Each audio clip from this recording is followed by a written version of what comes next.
ministro de Justicia, el doctor Héctor Arce, todo su equipo técnico que le acompaña, saludar al presidente del Tribunal Departamental de Justicia, al fiscal departamental, al señor comandante departamental de la Policía, a los distintos directores.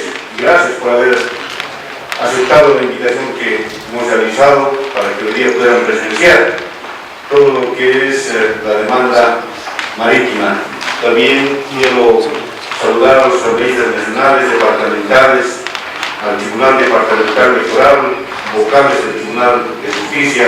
Permite que hoy día pueda conocer Potosí de voz propia de una de las personas, de uno de los profesionales que ha sido muy fundamental su participación para la demanda marítima. No ha sido sencillo, seguramente el doctor Héctor va también a informar eso, estructurar el equipo jurídico, pero también no ha sido sencillo, seguramente en su momento, tomar la decisión histórica de recurrir al Tribunal de La Haya. Quiero saludar a los docentes de Derecho, doctor Benavides y demás docentes que hoy día nos acompañan. Yo quiero agradecer, doctor Héctor Arce me llama por teléfono, me dice, tenemos que informar a Potosí de todo lo que se ha hecho como Estado boliviano en el tema marítimo. Agradecido porque eso nos hace ver que Potosí no es un otro departamento que estuviese olvidado, que estuviese al margen. Potosí es parte de Bolivia y tiene todo el derecho de que conozca cómo se ha trabajado en la demanda marítima. Hoy en la Asamblea Departamental recordaba, y quiero agradecer nuevamente a la Asamblea por el reconocimiento que ha realizado al doctor Héctor, ha sido muy complicado el poder hacer de que se conforme el equipo jurídico, tanto con juristas nacionales e internacionales. Pero también ha sido muy complicado, decía el doctor hoy día, el de ver cuál sería el sustento de la demanda. No estamos a una simple demanda, sino es una demanda internacional de Estado a Estado. Y eso hay que reconocerlo, hay que verlo, de que no solamente es uno o dos personas, es un equipo. Yo no voy a desconocer en ningún momento el aporte del ministro de Justicia, desde que estuvo como presidente de la Cámara de Diputados, procurador, ahora ministro. Es uno de los profesionales que acompaña muy de cerca al hermano presidente Evo Morales, no de hoy día, sino de hace bastante tiempo atrás. Es uno de los profesionales que de verdad está comprometido con la causa boliviana.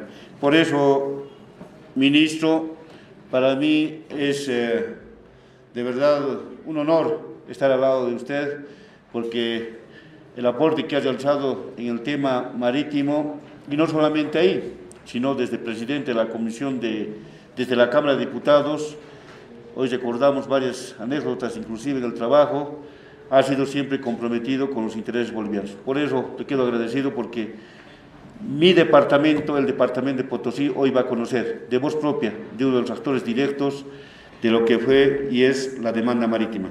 Gracias, ministro, por estar en Potosí. Muchas gracias.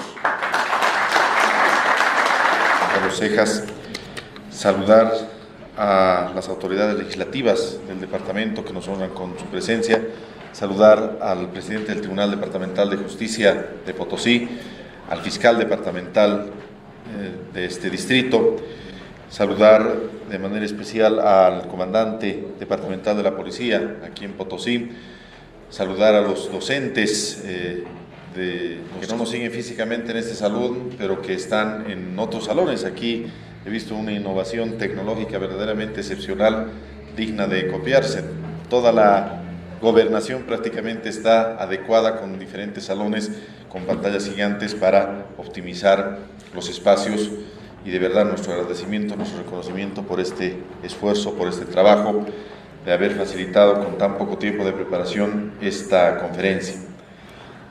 Como decía ayer, anoche, en la Universidad Autónoma Gabriel René Moreno, igual 700, 800 personas en Santa Cruz, cuando uno ve la magnitud de la obra jurídica que hemos llevado adelante de la mano del presidente Evo Morales, cuando uno ve lo que realmente Bolivia ha logrado hacer en este tema, en el tema de la reivindicación marítima, convergíamos con otros compañeros, convergíamos con el presidente Evo, de que estas epopeyas jurídicas de las cuales nos sentimos profundamente orgullosos deben ser comentadas, deben ser analizadas en todos y cada uno de los departamentos.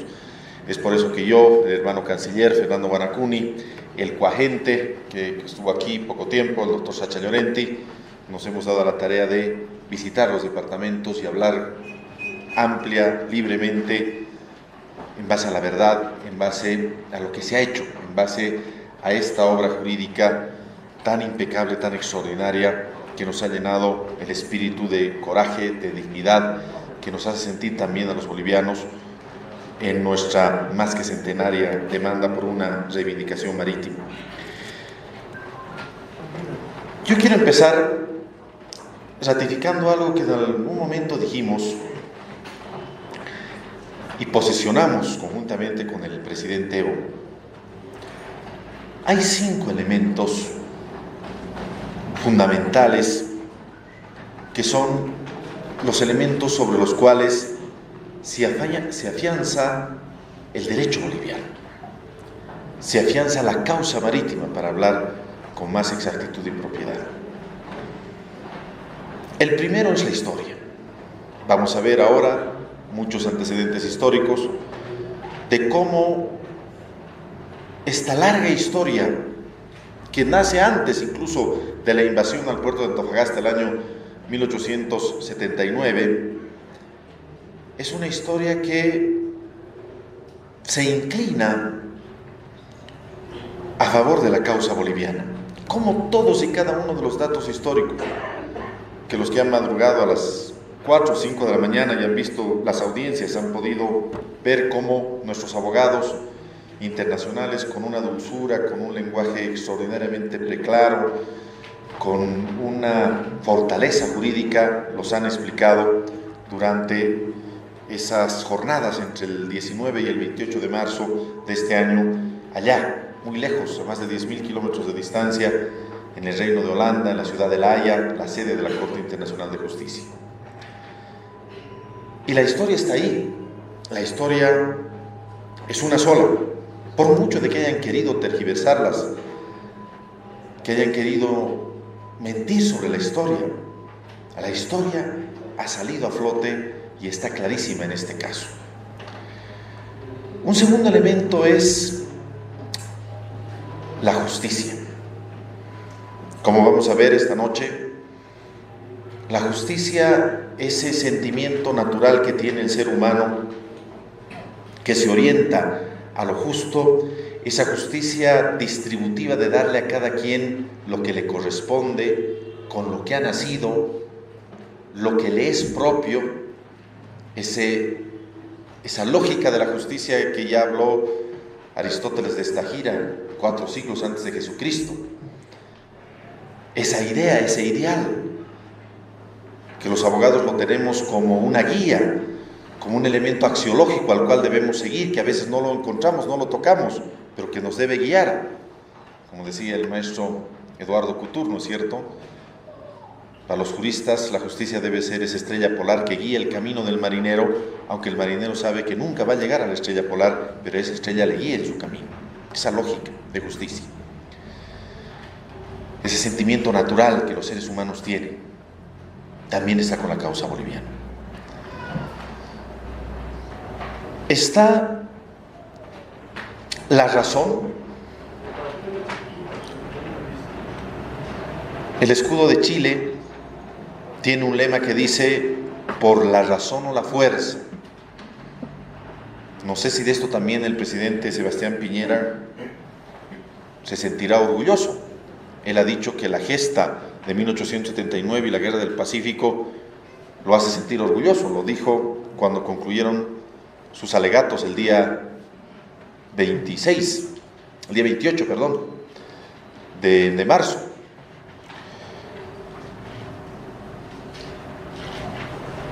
La fuerza nunca debe reinar. La razón debe reinar.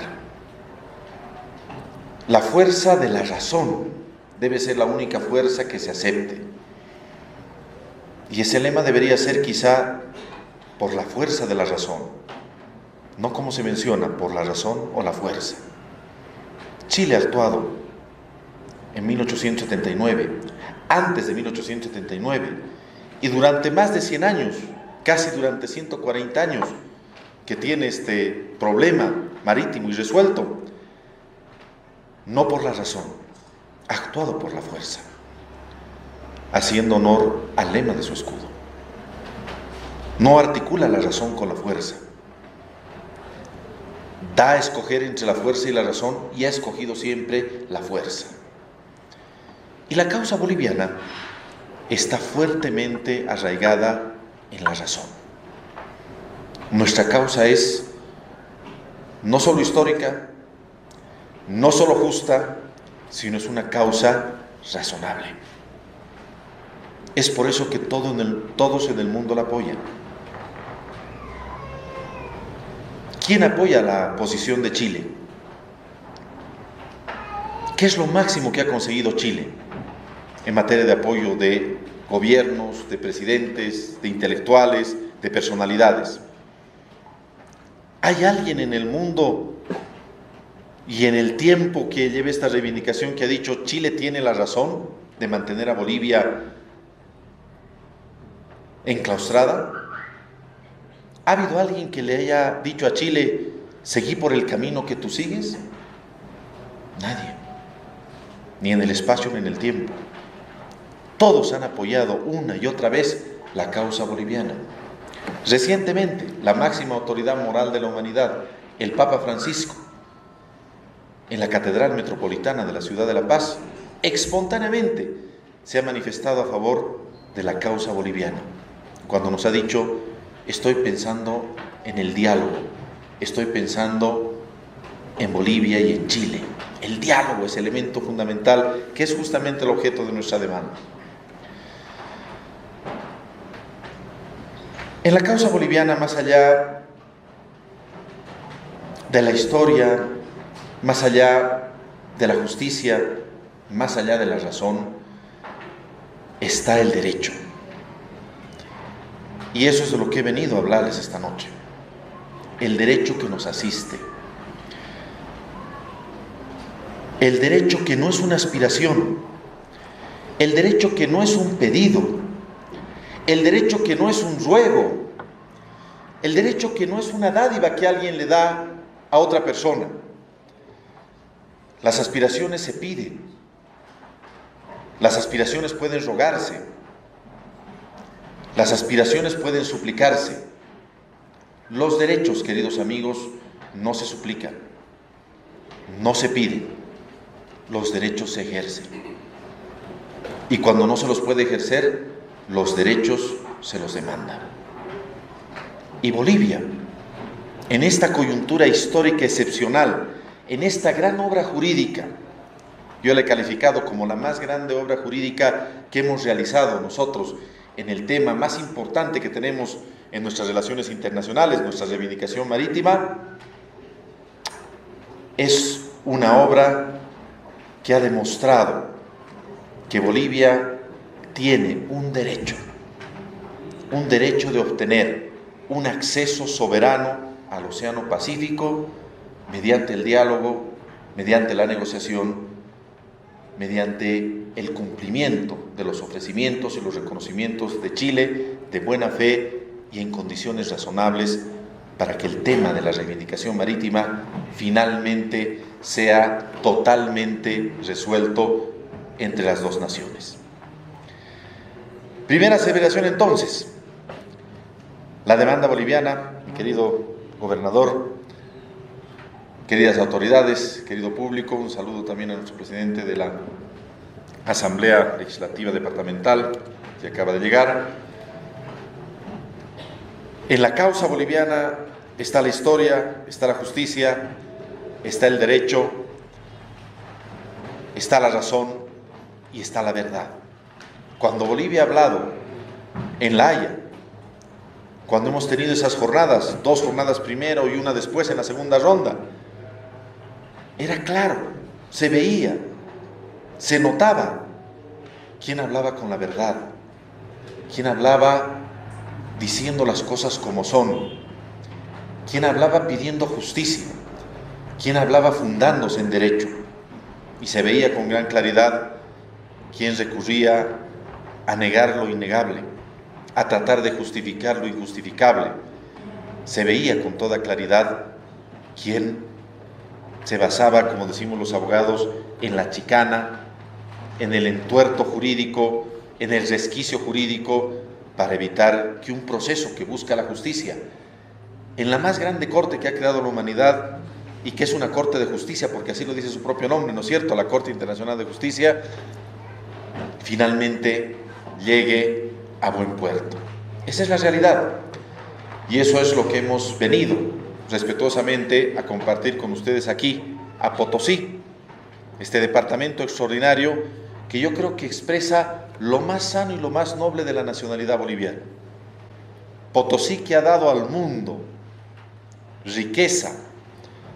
Potosí, que de sus entrañas ha salido la construcción de imperios.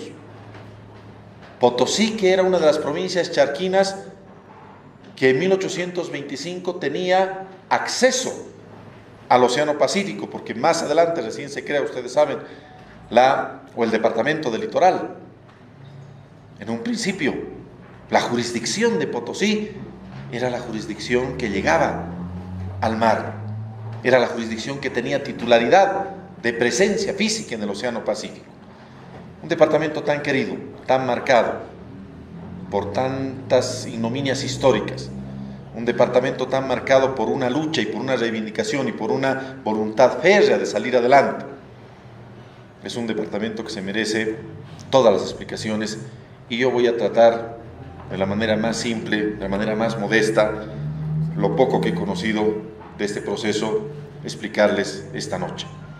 Y como hemos hecho esta introducción, vamos a hablar un poco de historia, pero fundamentalmente vamos a hablar en la segunda parte del derecho que tiene Bolivia, y el derecho que hemos defendido en La Haya, y el derecho que será consolidado, confiamos todos, en una sentencia final, certera y definitiva, que posiblemente la conozcamos este año y que nos acerque en ese largo camino al mar que estamos transcurriendo los bolivianos.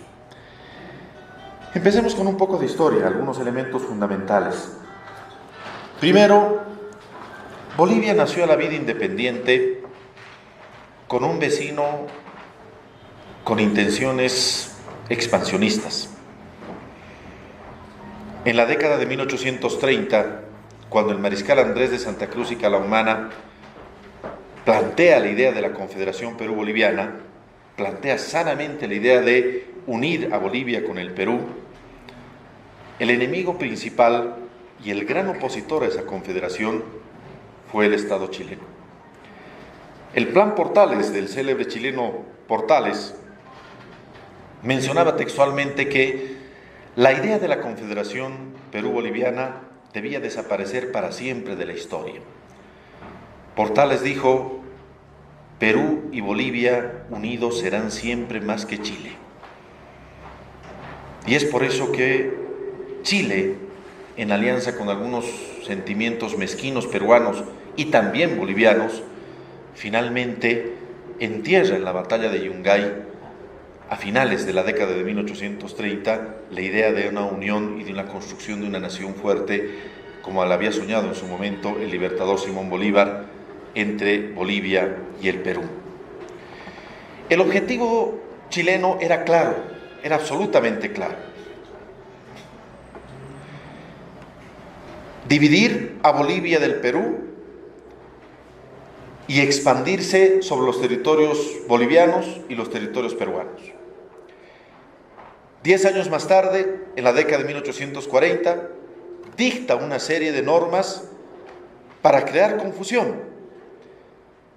Chile, por reconocimiento de sus 4 primeras constituciones, nunca tuvo dominio o propiedad o territorio más allá del paralelo 25, el río Salado y el valle de Copiapó. El límite marcado por Chile en sus constituciones, en 4 constituciones, era el despoblado o el desierto de Atacama, como lo llamaron textualmente. Pero en 1840 crea la provincia de Atacama, sabiendo que no tenía titularidad sobre el despoblado, pero crea esta provincia para generar confusión y para dar cumplimiento a su lógica expansionista. Bolivia reclama, hay debates, hay diálogos diplomáticos, y más o menos 20 años después se firma el primer tratado de límites entre Bolivia y Chile, el Tratado de 1866, suscrito por Mariano Melgarejo, cometiéndose un gravísimo error. En ese tratado no se fijó un límite preciso. Se estableció una área de medianería entre los paralelos 23 y 25. Se fijó la frontera en el paralelo 24, pero no era un límite preciso, porque se estableció que las riquezas naturales que se explotarían entre estos dos paralelos, entre estas dos líneas de longitud, serían explotados por ambas naciones y los beneficios serían recaudados para ambas naciones. Primer gravísimo error. A la salida de Mariano Melgarejo, con la ola de desastre que dejó en la nación boliviana, se firmó un segundo tratado de límites el año 1874.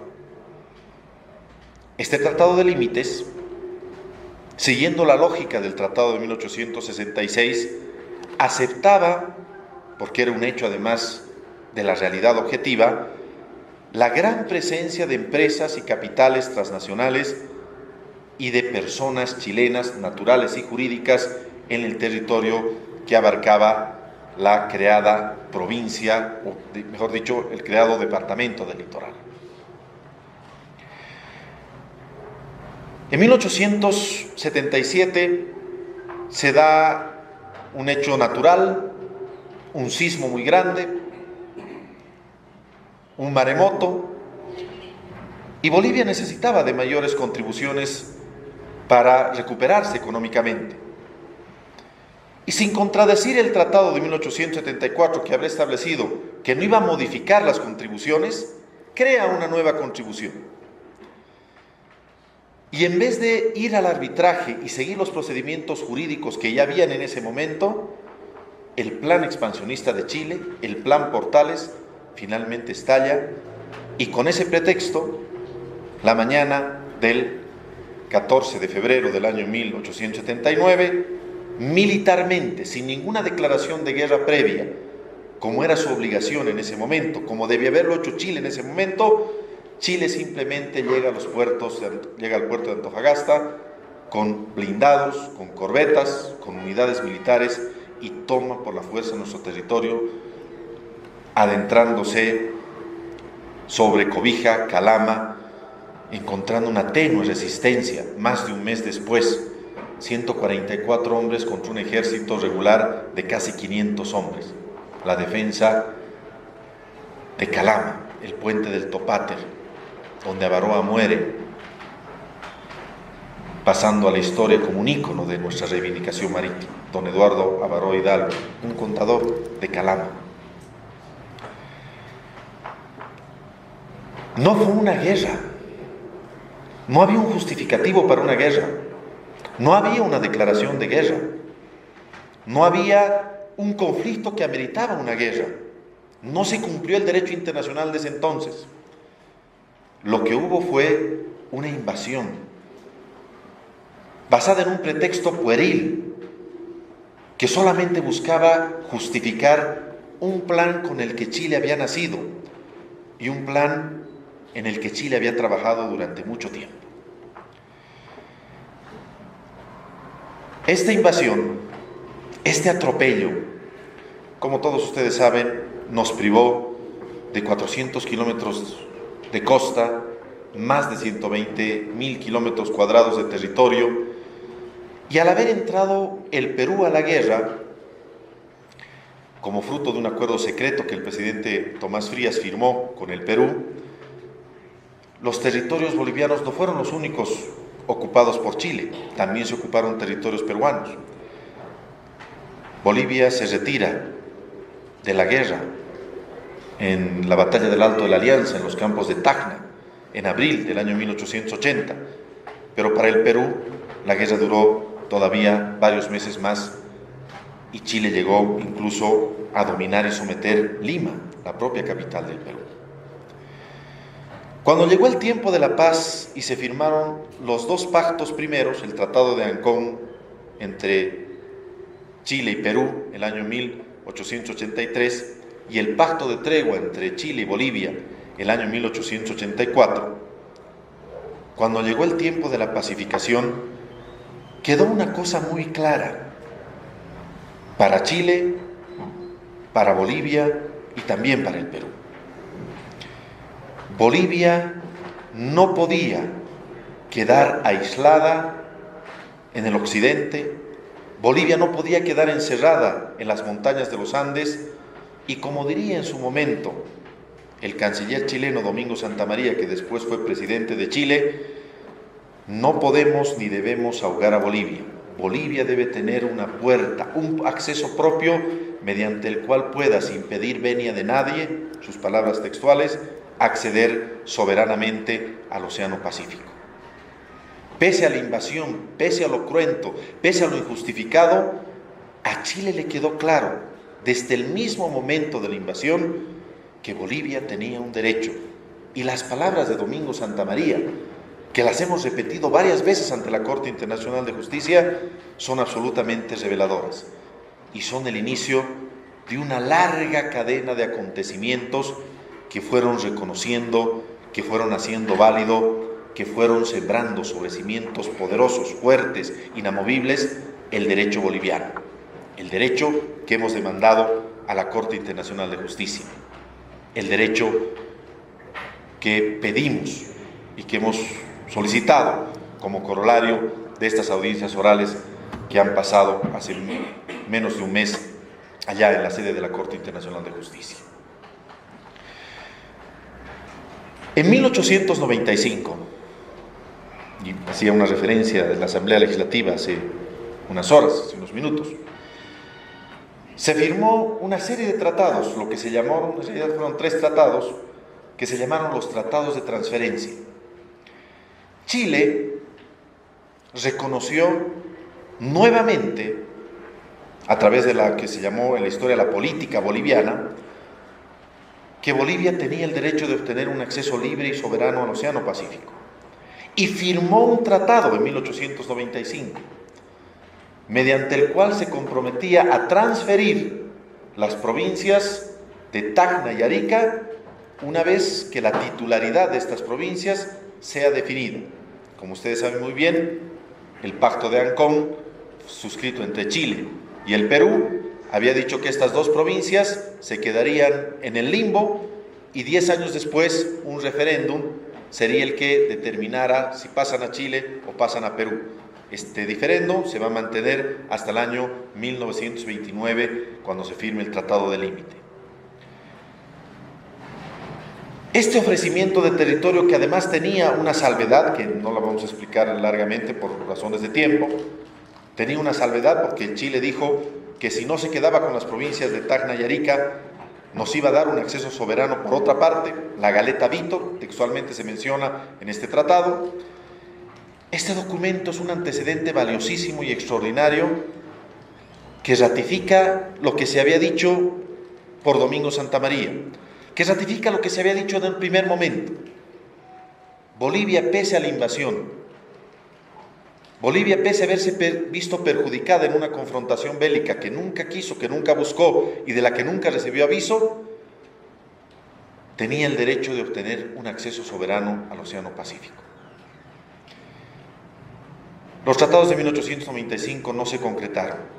Diferentes coyunturas internacionales, una alianza, una especie de alianza, una solución del problema entre Chile y Argentina en el denominado Abrazo del Estrecho en 1899, hicieron que Chile pierda el interés de cumplir su compromiso, de cumplir su acuerdo. Chile ya empezaba a incumplir sus compromisos, a incumplir sus obligaciones.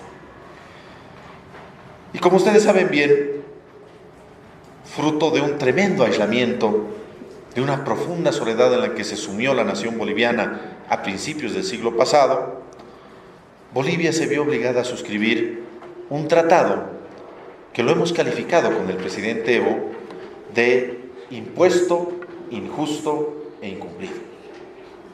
El Tratado de Paz y Amistad, disque de paz y amistad, del 20 de octubre del año 1904.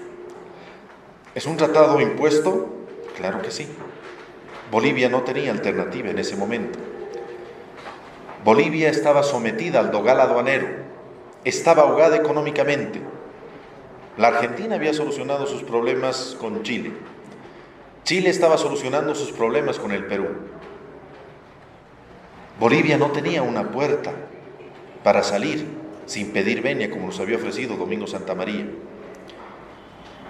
Bolivia estaba en una tremenda situación de inferioridad y tuvo que aceptar los términos de un agresor injusto, que le impuso primero un tratado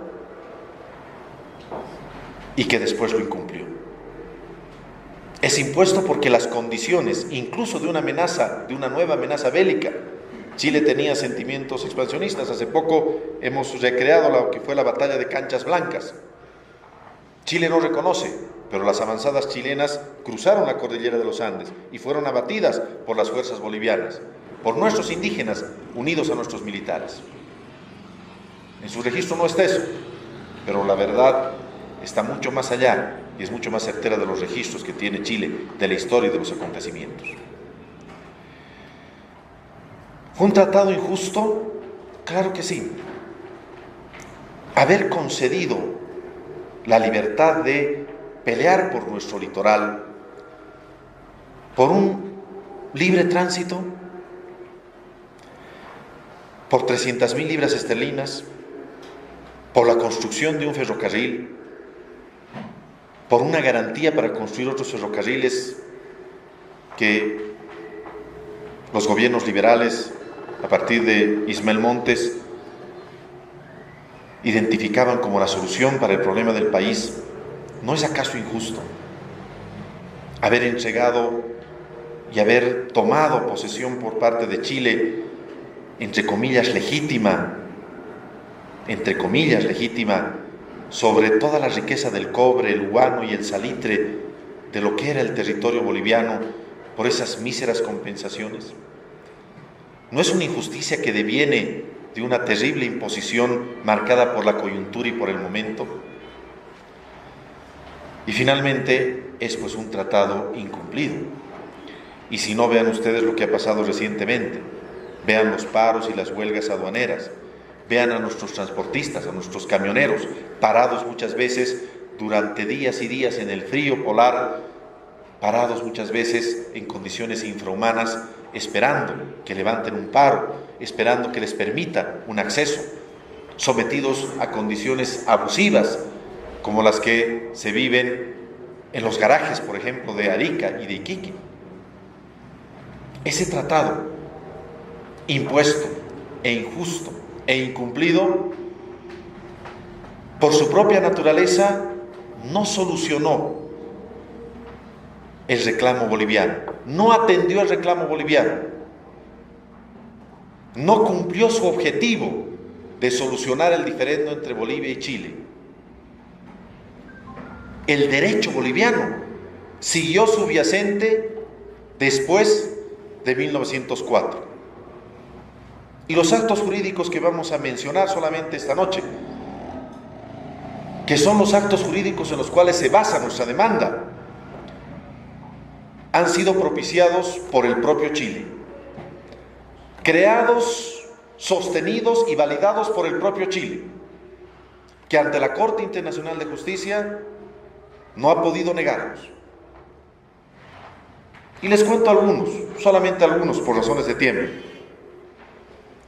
En 1920, el 10 de enero de 1920, fruto de los reclamos que Bolivia había llevado desde 1910, 1918, 1919, entre Chile y Bolivia se firma un acuerdo que se llamó el Acta Protocolizada de 1920, 10 de enero de 1920, fruto de una negociación y fruto del temor de Chile de que Bolivia acuda a la Liga de las Naciones, un organismo que se creó después de la Primera Guerra Mundial y que es el antecedente de la Organización de Naciones Unidas, Chile firmó un documento en el que se comprometía a dar un acceso soberano al Océano Pacífico, fruto de una negociación, y que este acceso soberano sería al norte de la ciudad de Arica y con el traspaso de la línea férrea que ya se había construido para conectar Arica con el Alto de la Paz. Un acuerdo, un documento que obviamente Chile nunca cumplió. En 1926, 6 años después, seguía pendiente el tema de la titularidad de las provincias de Tacna y Arica. Ya no se había realizado ese referéndum que establecía el Tratado de Ancón. Se había logrado la mediación del gobierno americano y el canciller norteamericano, Frank Kellogg, hace una propuesta y dice: por un acto de justicia, de corrección, estas dos provincias que pasen a la titularidad de Bolivia, y que Bolivia convence al Perú y a Chile, pero Bolivia necesita un acceso libre y soberano al Océano Pacífico. Esa fue la propuesta Kellogg, una propuesta de los Estados Unidos, del gobierno de Estados Unidos de ese entonces. Y Chile reacciona inmediatamente a través de un documento importantísimo en nuestra demanda, al que se han referido nuestros abogados, que se denominó el Memorándum Matthew, porque fue un canciller de apellido Matthew el que lo firmó. Chile aceptó esa posición. Chile aceptó cedernos Tacna y Arica en 1926. Más allá del Tratado de 1904, cuando el Tratado de 1904 ya tenía 22 años, Chile ofreció darnos un acceso soberano al Océano Pacífico, y lo hizo ante Bolivia, pero también lo hizo ante Estados Unidos, que era el árbitro en esos temas.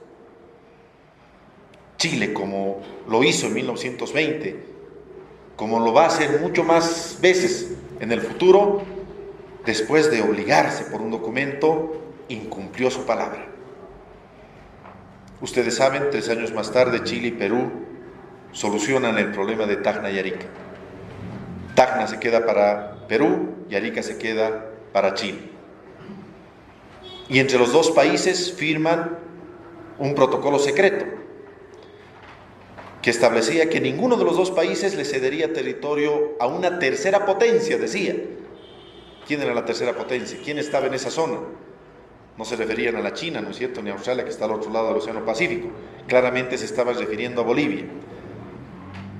No le cederían a una tercera potencia territorios sin el acuerdo de la otra nación. Ese documento, que le dolió profundamente a Bolivia, que nos hirió incluso de parte del Perú, es otra prueba fundamental de nuestra demanda. Y le hemos dicho a la Corte Internacional de Justicia: ¿por qué cree usted que han firmado este protocolo secreto?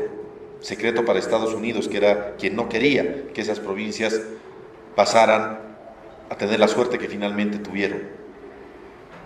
Le hemos dicho a la Corte: este documento es la prueba de que hay un tema pendiente y hay un derecho subyacente. ¿De quién?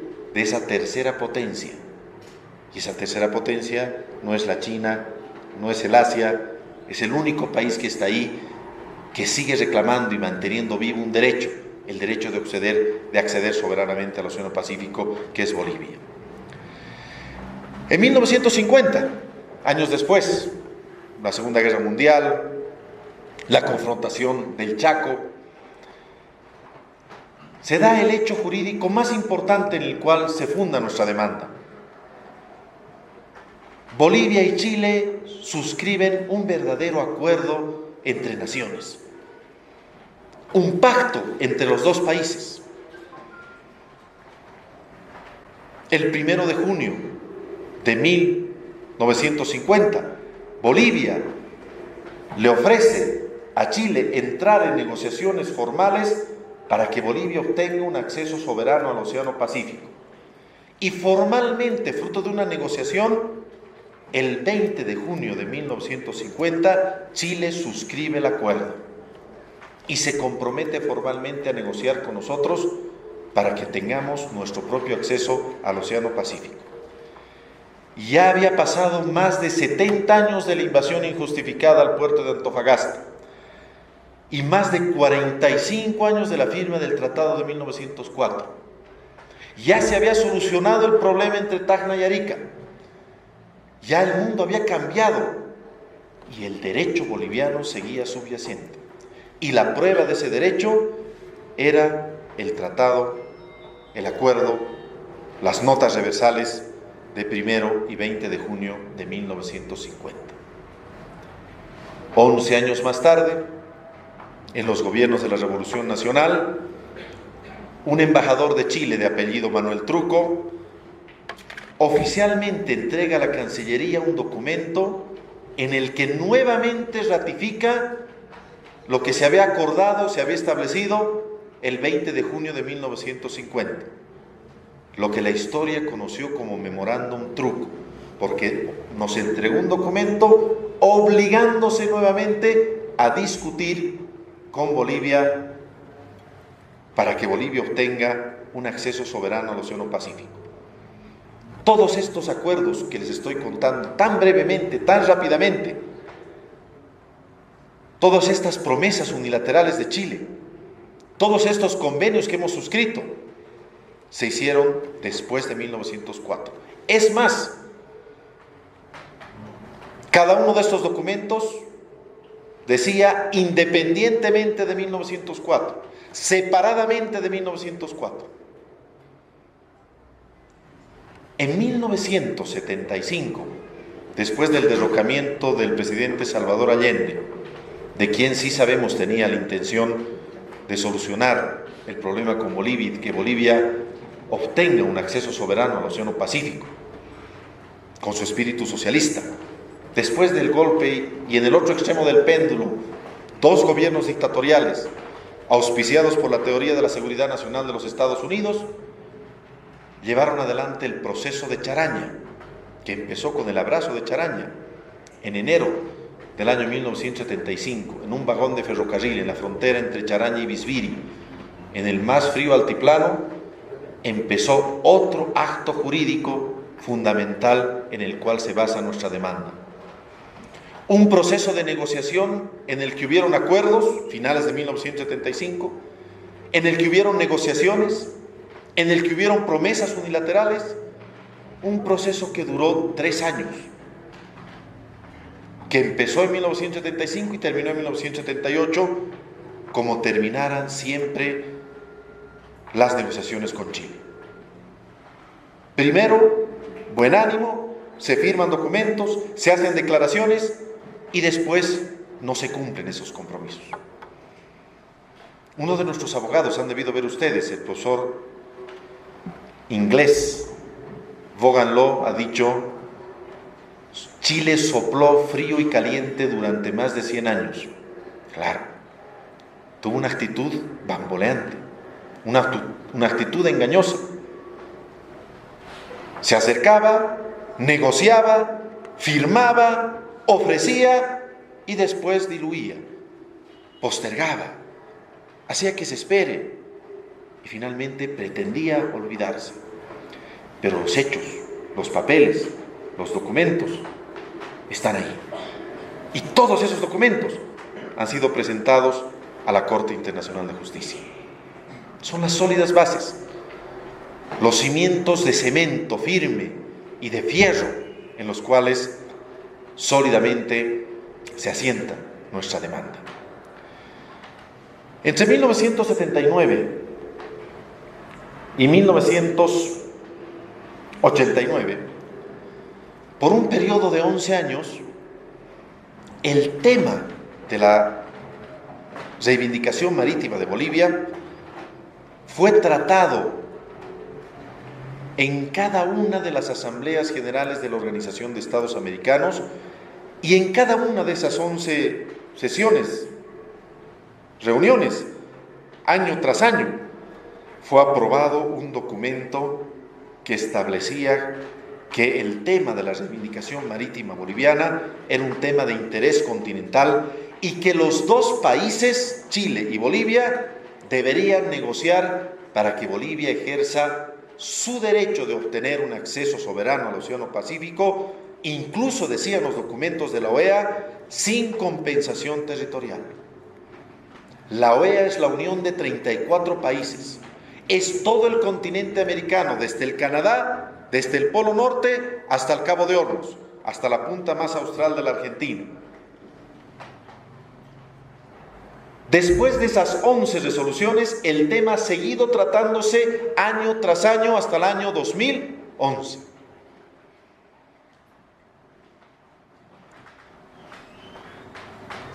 La OEA ha ratificado 11 veces el derecho boliviano. ¿Y saben qué es lo más importante? Que se lo hemos dicho y mostrado ante los jueces de la Corte.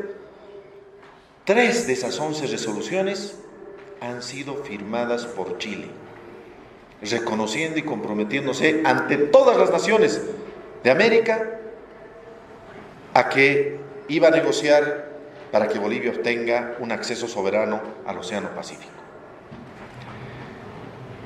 En 1987, casi, o mejor dicho, a más de 100 años de la invasión y a más de 80 años de la firma del Tratado de 1904, nuevamente Bolivia y Chile negociaron lo que se denominó el enfoque fresco. Y en la década de 1990, en los gobiernos democráticos de Bolivia y Chile, se abrieron espacios de negociación conocidos como la Agenda sin Exclusiones, la Declaración de Algarve e innumerables actos jurídicos en los cuales Chile siguió reconociendo y siguió obligándose a negociar un acceso soberano al Océano Pacífico. Cuando llegamos a este siglo, a este milenio, más allá de las negociaciones que hubieron entre el 2000 y el año 2006, el tema fue retomado fuertemente por el presidente Evo Morales. Contaba hace unos minutos, hace unas horas, en un acto de la Asamblea Legislativa Departamental aquí en Potosí, cómo fue que nuevamente en esa su lógica de soplar frío y caliente, Chile, a través de sus presidentes Michelle Bachelet, Sebastián Piñera, después reelectos nuevamente ambos, incluso a una delegada del presidente Evo Morales, doña Ana María Romero de Campero, la puso en un helicóptero y la llegó a mostrar los espacios físicos mediante los cuales Bolivia accedería al mar, a través de un enclave. Y esas negociaciones se toparon con una situación diferente. Bolivia ya no era la de antes. Bolivia era un país que tenía una gran estabilidad, era un país que había renacido, era un país que crecía, era un país conocido y reconocido en el contexto internacional.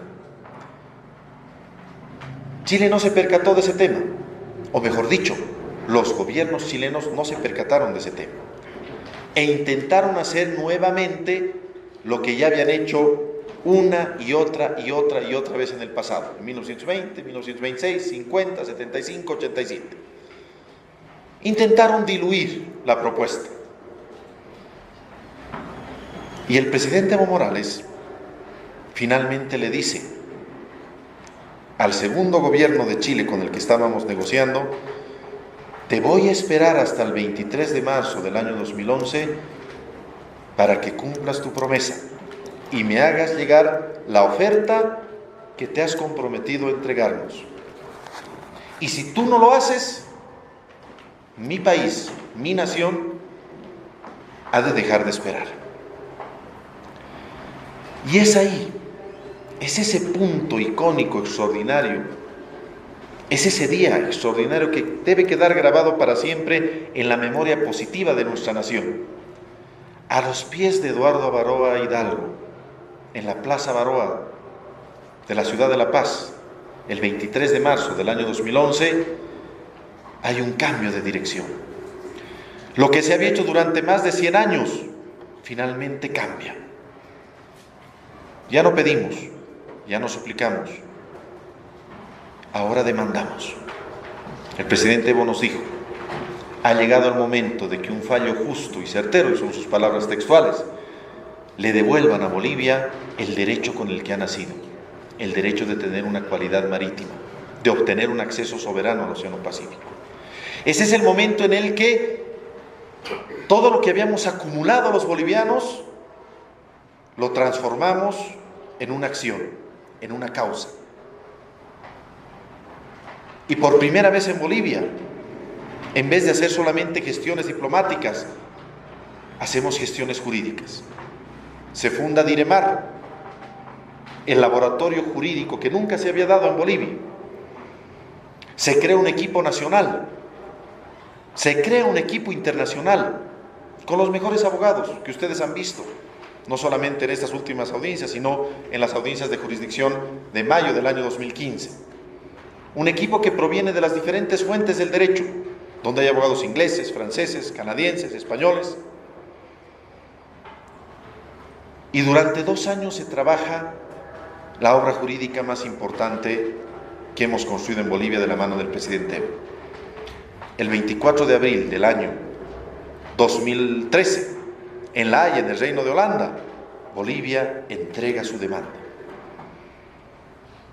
Y Chile, recibiendo esa demanda, viendo la potencia de una nación, se asusta, se preocupa, se molesta. No le gusta la idea de que su vecino, al que él considera inferior, lo demande. Decíamos ayer en la universidad, utilizando el término de los jóvenes, Chile se ha rayado, decíamos. Se raya Chile. Y trata de escapar de la jurisdicción de la Corte. Se suicida jurídicamente, pero puede más su ego, puede más su naturaleza de creerse superior, y presenta una objeción a la jurisdicción que, como vamos a ver más adelante, se vuelve en un suicidio jurídico para Chile. Bolivia ganaría esa objeción a la jurisdicción y Bolivia llegaría a donde hemos llegado hoy, a posesionar su caso con la solvencia que lo ha hecho en las audiencias y a esperar unos cuantos meses más a que un fallo justo y certero finalmente nos devuelva el derecho de obtener un acceso soberano al Océano Pacífico. He tratado de ser muy sintético, esta historia es muy larga, es muy grande, es muy rica, pero esta es la historia, contada a grandísimos rasgos, de lo que ha pasado entre Bolivia y Chile desde que Bolivia nació en 1825 hasta el día en que pusimos a Chile frente al banquillo del acusado, pusimos a Chile en un sitio de demandado del cual quiso huir y no pudo, y finalmente nos adentramos en un camino jurídico que nos dará una respuesta positiva. Ahora, para concluir, queridos amigos, permítanme hablarles ya no de la historia, sino hablarles un poco del derecho, que se basa, por supuesto, en la historia. Chile nos ha dicho, ¿no? Han hecho una caricatura, esto parece una corte de historia. No sabían qué decir, estaban desencajados. Don José Miguel Insulza, un hombre que ha dirigido la OEA durante 10 años, llegó a decir que los documentos de la OEA no tenían ninguna validez. Vamos, él ha dirigido 10 años la OEA. ¿Cómo puede negarse a sí mismo? Pero esas barbaridades son propias de quien no tiene la razón y quiere operar por la fuerza. Nuevamente, con lo que empezamos esta breve conferencia, esta breve charla. ¿Cuál es el derecho boliviano? El derecho internacional ha creado grandes instituciones que son sobre las cuales se basan las relaciones entre los estados. Para hablar en términos muy simples, la más grande fuente del derecho internacional son los acuerdos. Cuando un país acuerda alguna situación de derecho con otro país, este país se obliga a cumplir lo que ha dicho. se obliga a cumplir lo que ha firmado. En términos latinos, el derecho internacional conoce esta obligación suprema, que es la ley suprema entre las naciones, la ley suprema de las relaciones internacionales, como el pacta sunt servanda. La obligación de cumplir lo pactado. La obligación de cumplir lo que se ha acordado formal, solemne, jurídicamente en un acuerdo. Ustedes díganme, en 1920, ¿no habrá habido un acuerdo entre Bolivia y Chile? ¿En 1950 no habrá habido un acuerdo entre Bolivia y Chile? ¿En 1975 no se han suscrito acuerdos? Les dejo ahí fuertemente pilar de la demanda boliviana.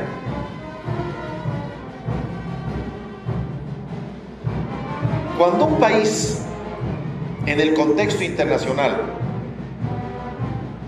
a través de su presidente, a través de su canciller, a través de su embajador, hace una declaración oficial de que va a tener una determinada conducta, esa conducta se vuelve obligatoria para el Estado que ha hecho esa promesa.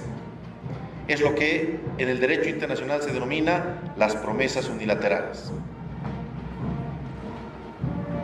Nosotros en nuestro juicio, y ahora ya podemos hablar con libertad, ahora ya todo es público, hemos presentado muchos casos de jurisprudencia. ¿Saben lo que es la jurisprudencia, mis queridos amigos? Esa fuente indirecta del derecho, es decir, como se ha solucionado un caso antes, se debe solucionar un caso posterior. Eso es jurisprudencia. Y hay un caso de jurisprudencia excepcional.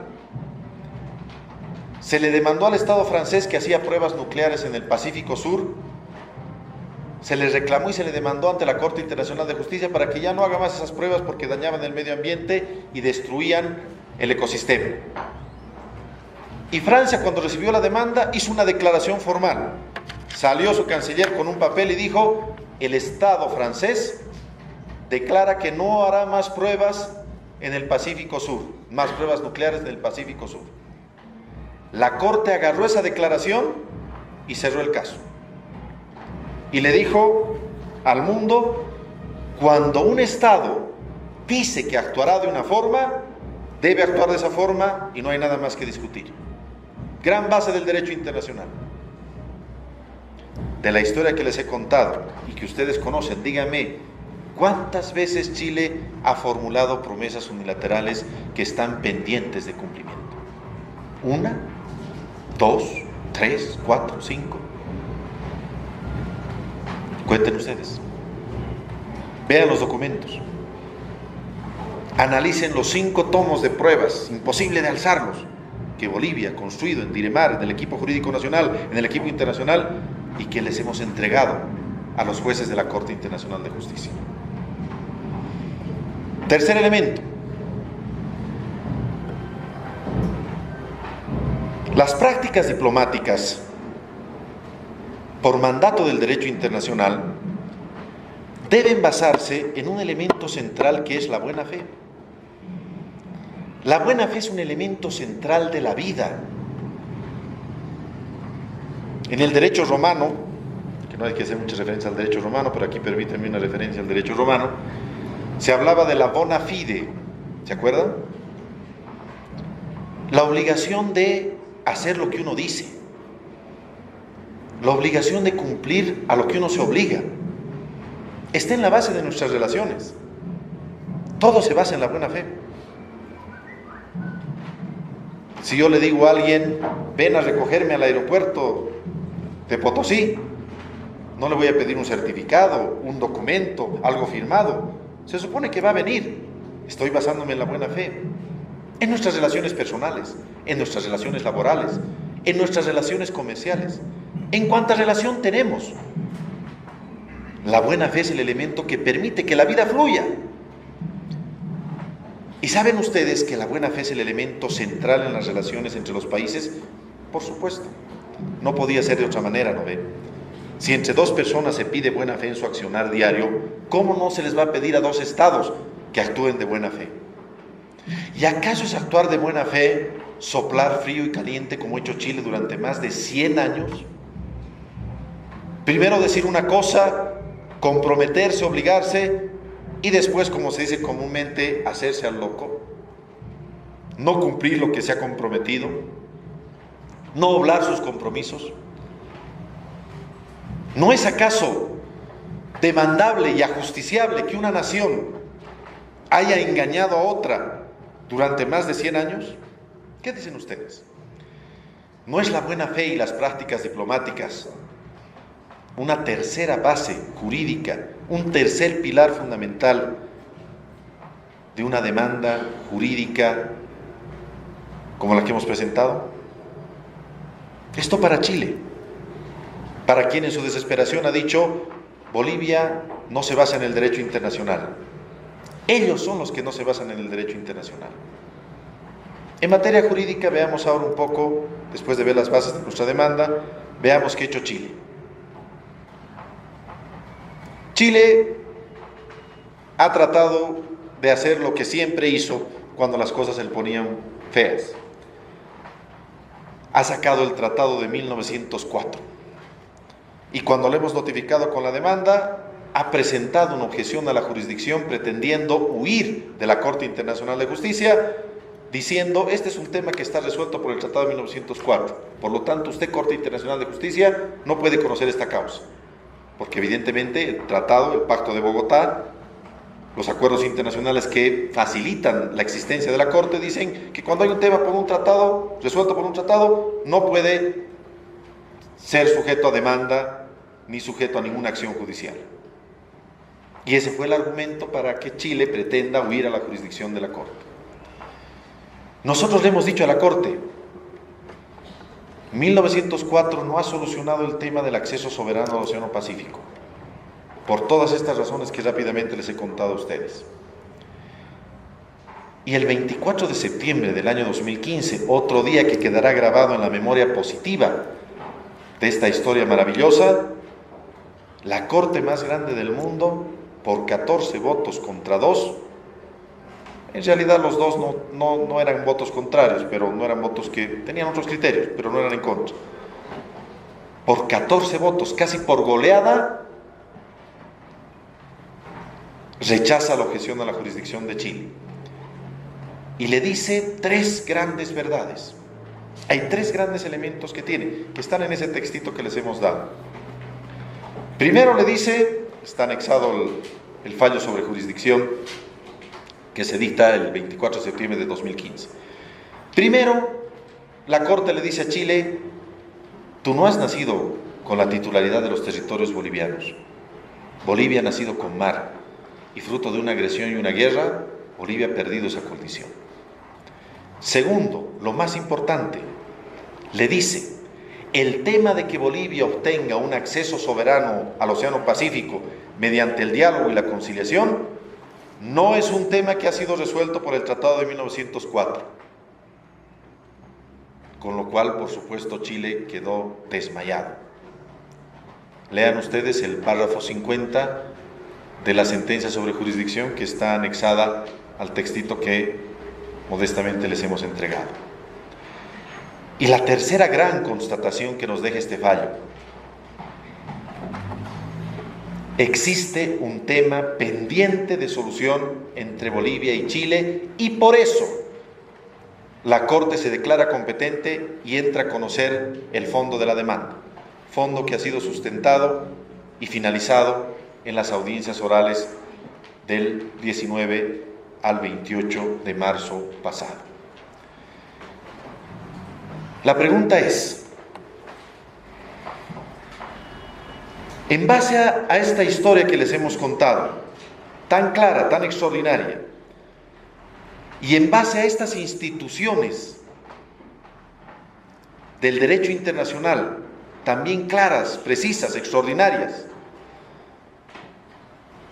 ¿no existe acaso una obligación de Chile de negociar con Bolivia de buena fe para que Bolivia obtenga un acceso soberano al Océano Pacífico? Los que son abogados, véanlo desde el punto de vista jurídico. Y los que no lo son, véanlo desde el punto de vista superior. Véanlo desde el punto de vista de la lógica. La demanda boliviana, queridos amigos, por historia y por derecho, es una demanda victoriosa y vencedora.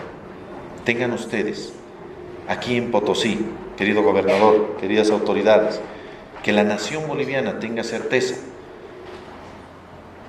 que este largo camino de más de 100 años, de casi 140 años, ha de llegar a un buen puerto, en el sentido literal y textual de esa palabra, de esa afirmación. Yo concluyo con algunas reflexiones finales. Primero, debemos tomar en cuenta lo que es la nación boliviana el día de hoy. Bolivia, como lo ha dicho el propio agente chileno en su alocución final, cuando concluía su exposición, el profesor Claudio Grossman, Bolivia hoy es una nación diferente. Es una nación con estabilidad política, económica, social. Bolivia hoy es una nación con crecimiento y desarrollo económico. Bolivia hoy es una nación con una gran dignidad. Bolivia hoy es una nación que cree en sí misma. El profesor Christian Barnard dijo, primer médico que hizo los trasplantes de corazón, dijo: solamente triunfa aquel hombre que cree poder hacerlo. Y es una gran verdad, pero es una gran verdad que se aplica a los estados. Solamente triunfan los estados que creen poder hacerlo. Bolivia hoy es una nación diferente. Es una nación que cree en sí misma. Es una nación que las cosas ya no le están vetadas, que puede mirar de igual a igual ante quien sea. Es una nación con la dignidad, en el gran entendimiento omnicomprensivo de ese extraordinario término. Somos un Estado digno. Y solamente es esa dignidad, esa estabilidad y esas condiciones que hoy tenemos que nos han permitido finalmente realizar esta obra jurídica. De lo contrario, hubiéramos seguido, como estuvimos más de 100 años, por otros caminos que no nos llevaban jamás a un buen puerto, que no nos permitían ejercer un derecho, a lo mucho suplicar o pedir por una aspiración. Un segundo elemento es el plano emotivo de este tema. Un segundo elemento final. El tema del acceso al mar es algo con lo que los bolivianos nacemos, con lo que los bolivianos vivimos y con lo que los bolivianos morimos. Es algo que traspasamos de generación en generación y jamás se ha diluido. Es algo que vive dentro de nosotros. Como decía el vicepresidente cuando nosotros estábamos en La Haya con el presidente Evo, mientras haya un boliviano sobre la faz de la tierra, siempre vamos a seguir reclamando nuestro derecho de volver al mar con soberanía. Es algo que vive en nosotros, y recordemos las palabras que dijo el presidente también, nuestro presidente Evo, citando al autor boliviano Roberto Prudencio Romesín, ¿no es cierto?, que dice: para algunos el mar es riqueza y poder, para nosotros el mar es un ideal. Para algunos el mar es un jirón de tierra, dice. Para nosotros el mar es un jirón del alma. Y como el mar ha dejado de estar, frente a nosotros, el mar ha pasado a estar dentro de nosotros. Roberto Prudencio Romesín, entre muchos que han escrito una verdad. Bolivia y el mar son una entidad indisoluble. Los bolivianos y el mar somos una unidad indisoluble. Pueden pasar 700 años, pueden pasar 1000 años, y cada vez estará con más fuerza nuestra reivindicación, nuestro pedido, nuestro reclamo de nuestro derecho. Es algo con lo que vivimos. Y es algo que Chile tiene que entender, que más allá del derecho que nosotros tenemos basado en las instituciones del derecho internacional que he mencionado, que más allá de una historia tan clara, donde prima la razón y no la fuerza, que más allá de cualquier situación diplomática o jurídica, es una situación real y objetiva. Chile, el pueblo chileno, la nación chilena, no me refiero a sus gobiernos y a su oligarquía, que siempre van a ir por otra ruta, que siempre van a ir por la fuerza y no por la razón. Los sectores sanos de la nacionalidad chilena tienen en definitiva que entender que lo que nosotros planteamos es razonable, es justo, es jurídicamente válido, es exigible y tiene que acceder a lo que la lógica y la razón le dicen que debe hacer. Es por eso que esta demanda, basada en la coyuntura en la que vive hoy la nación boliviana, lo que busca en definitiva es tender una mano a Chile, al pueblo chileno, a los miles y miles y millones de personas que viven en Chile y que en el fondo de su conciencia saben que lo que está planteando la nación boliviana es justo, es correcto y debe darse. El objetivo de esta demanda es el único camino que hay, razonablemente, por la razón y no por la fuerza, para solucionar este tema. Negociar de buena fe, para que ganen todos, para que el problema de más de 130 años, 139 años, finalmente sea resuelto. En la única manera posible, en la manera que dijo el presidente Santamaría en 1879, otorgando el ejercicio de nuestro derecho, un acceso libre y soberano al Océano Pacífico. Debemos construir conciencia en el mundo y en el pueblo chileno. Más allá de decir las verdades a su gobierno y su oligarquía, el pueblo chileno debe recibir de nosotros el mensaje claro como es. La justicia, la razón, la historia, la verdad y el derecho están con nuestra causa. Chile tiene que definir, como lo dijo al final la profesora Monique Chemelier, una de nuestras grandes abogadas, qué tipo de relación quiere tener, qué tipo de existencia quiere tener en el contexto latinoamericano. Chile, después de esta demanda y en el escenario posterior a La Haya, debe definir si pretendes seguir viviendo como ha vivido, a la sombra de la sospecha, a la sombra de ser el que no actúa correctamente, a la sombra del que usurpa, a la sombra del que ejecuta por las cosas por la fuerza, o definir vivir en paz, en armonía, en igualdad con sus vecinos, viendo un futuro común que tenemos los bolivianos y los chilenos, escuchando la voz de su conciencia. La conciencia es lo más grande que tenemos los seres humanos. El filósofo Immanuel Kant decía: dos cosas me maravillan en el universo: el cielo estrellado que está sobre de mí y la conciencia de verdad y justicia que está dentro de mí. Miren qué frase más linda. El filósofo Kant, el padre de la filosofía postmoderna. En el fondo de la conciencia de justicia y verdad de cada uno de los chilenos, se sabe que lo que plantea Bolivia es justo, es razonable, es exigible.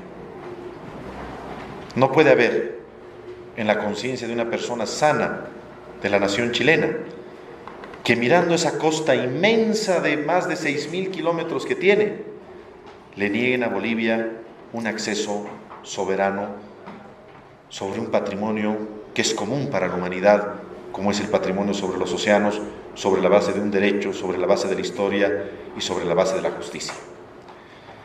En definitiva, es Chile quien tiene que definir, dentro del lema de su escudo, si opta por la fuerza o opta por la razón.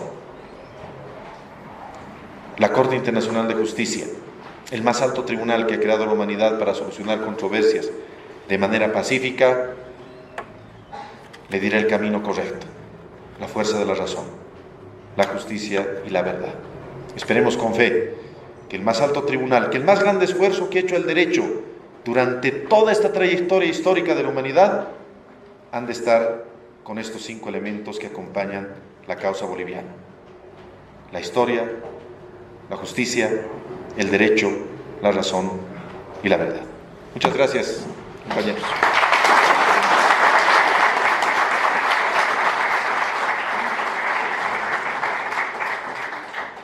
Potosinos, potosinas, quienes están acá en la gobernación de Potosí, quienes también nos están viendo y escuchando a través de los medios de comunicación, quiero agradecer esta exposición del ministro de Justicia.